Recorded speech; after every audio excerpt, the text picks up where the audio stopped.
கேரள மாநில புனித நிக்கோலஸ் தேவாலயத்தின் வைர விழா மற்றும் ஆண்டு பெருவிழா கூட்ட திருப்பலியில் நூற்றுக்கணக்கான பக்தர்கள் பங்கேற்று தினமும் சிறப்பு வழிபாடு நடத்தி வருகின்றனர். கேரள மாநிலம் திருவனந்தபுரம் அருகே உள்ள புதியதுறை சின்ன எடத்துவா பகுதியில் அமைந்துள்ள புனித நிக்கோலஸ் தேவாலயம் தென்னிந்தியாவின் புகழ்பெற்ற தேவாலயமாக கருதப்படுகிறது. இந்த தேவாலயத்தின் வைர விழா கொண்டாட்டம் கடந்த 27ஆம் தேதி கொடியேற்றத்துடன் வெகு விமர்சையாக தொடங்கியது. 7 நாட்கள் நடைபெறும் இந்த விழாவில் தினமும் ஜெபமாலை, காலை திருப்பலி மற்றும் மாலை நேர ஆடம்பர கூட்டு திருப்பலிகள் வெகு விமர்சையாக நடைபெற்று வருகின்றன. இதன் முக்கிய நிகழ்வாக வரும் சனிக்கிழமை இரவு நடைபெறும் ஆடம்பர தேர் பவனி மற்றும் ஞாயிறு காலை நடைபெறும் சிறப்பு திருப்பலியில் பங்கேற்க பங்குத்தந்தை கிளாடின் அலெக்ஸ் நியூஸ் 7 தமிழ் தொலைக்காட்சி வாயிலாக அனைத்து கிறிஸ்துவ இறைமக்களுக்கு அழைப்பு விடுத்துள்ளார்.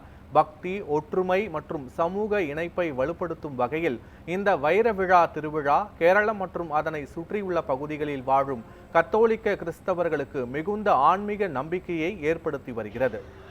தென்னிந்தியாவிலேயே மிகவும் புகழ்பெற்ற ஒரு திருத்தலம்தான் புனித ஜார்ஜியாரின் நாமத்தால் விளங்குகின்ற சின்ன எடத்துவா என்கின்ற திருத்தலம். இந்த ஆண்டு இந்த ஆலயத்திற்கு புனித ஜார்ஜியாரின் வைர விழாவாக கொண்டாடப்படுகின்றது.